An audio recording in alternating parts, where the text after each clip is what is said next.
Hi, I'm Rosie and you're watching Behind the Curtain with Fuse TV. This week we're at the Students' Union and we're going to be looking at the play called The Mikado, which is an adaptation of a Gilbert and Sullivan operetta, and it was first performed in London in 1885. The play is set in Japan and it is about a boy named Nankipu in pursuit of his love, and he's disguised as a wandering minstrel and he encounters a lot of obstacles and things on his way. So let's go and have a look at the rehearsals. There's one chance for you. If you could possibly convince Katisha to marry you, she would have no further claim over me. And in that case, I could come to life without any fear of being put to death. I marry Katisha. I think it's the only course. But my good God, have you seen her? She's something appalling. Oh, that's only her face. She has a left elbow, which people come miles to see. And I'm told that her right heel is much admired by connoisseurs. So I'm here with the cast members of the play The Mikado. Hi guys. Hi. So can you all tell me a bit about your characters and the role that your characters have to play? So should we start with you? Okay. I'm playing Yum Yum. He's the lead soprano role, and she's basically the queen bee of the play. She's quite narcissistic, but I don't think she's a bad person. She just knows what she wants and she's going to get it. I play a character called Nankipu, who is a mysterious wandering minstrel who opens the play, and he has an agenda on his mind, and he's quite single-minded in achieving it, and at times rather ridiculously melodramatic about it as well. Go from the tra-la-las together again, please.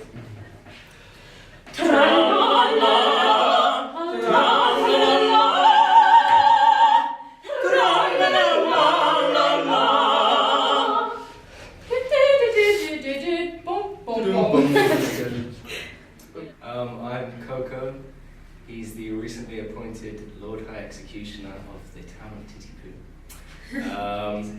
He's incredibly incompetent, and he spends most of the play just trying to keep his head above water, really, which he kind of succeeds in, so he's got that going for him, but not much else. And I'm Kuba. I am the best at everything. I'm the Lord High everything, apart from Executioner, and everybody else in the play, apart from Mikado, who's below me. I think I'm really full of myself, and it's a really fun character to play because you just get to like insult everybody and pretend you're amazing. Good. So she's here. Right, let's go. Well, a nice mess you've got us into with your nodding head and deference due to a man of pedigree. Merely corroborative detail intended to give artistic verisimilitude to a somewhat bald and inconceiving narrative. Corroborative detail indeed. Corroborative fiddlestick. And you're just as bad as he is, with your catching his eye and whistling in air. But that is so like you. You must put in your all. But what about your big right arm? Yes, and your snickersnee. Yes, well, never mind that now. Right, okay, good. So, yeah, that's got to be really fast-paced, as we've just done it. So the play is an adaptation of a classic operetta. Did you read this classic to prepare for your roles? Or?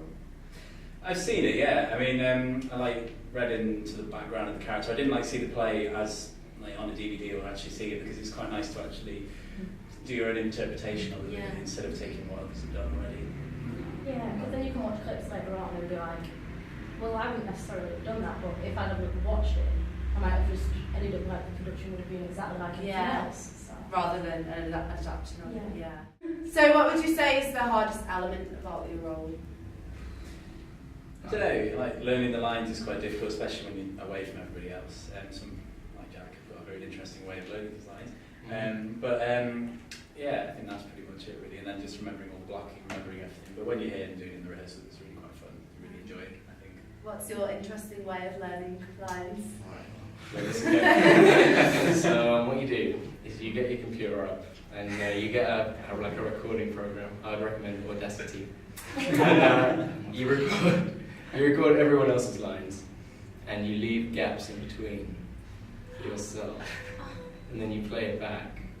And you say your own lines. That is such a good idea. Mm-hmm. Oh, good tip there.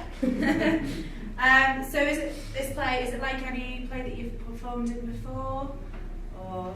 I've done some musical theatre before, but I suppose Gilbert and Sullivan is unique in that it has dialogue, but it's sung in a more operatic style, which is something that really appealed to me. And I think obviously there's an aspect of Victorian humour and Englishness to it that you wouldn't really get on Broadway, I suppose. But no, I think once you get into it, it's very addictive and a lot of fun to do. Yeah.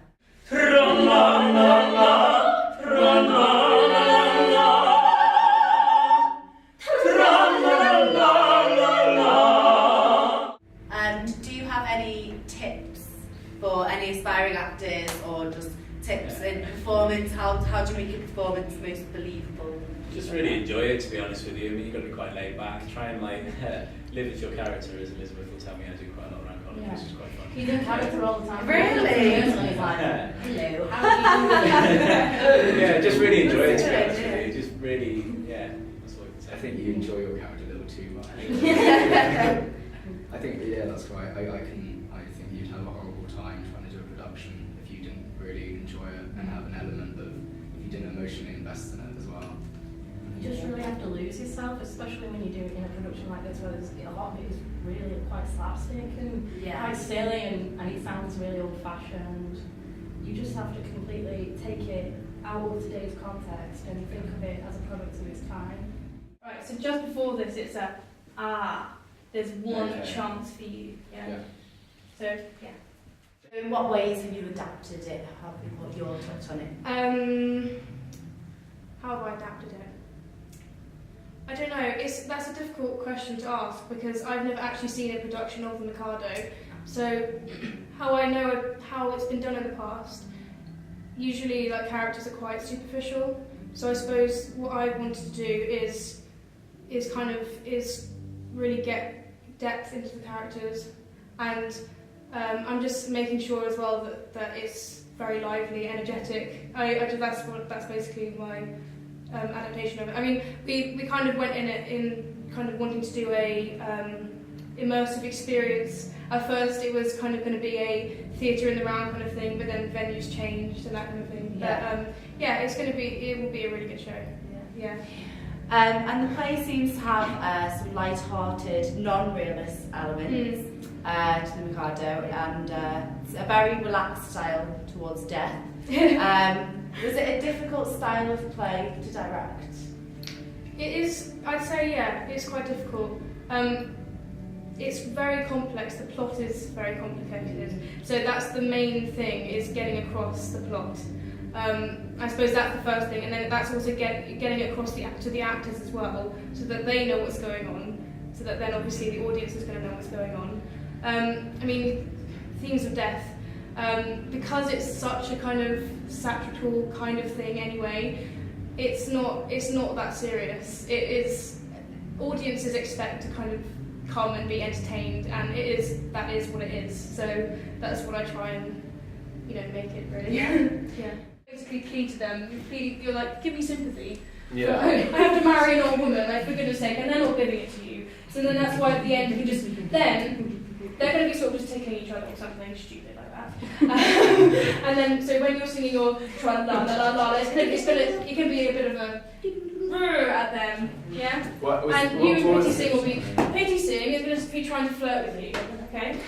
And you're just going to be like, I don't know that. go away, little girl.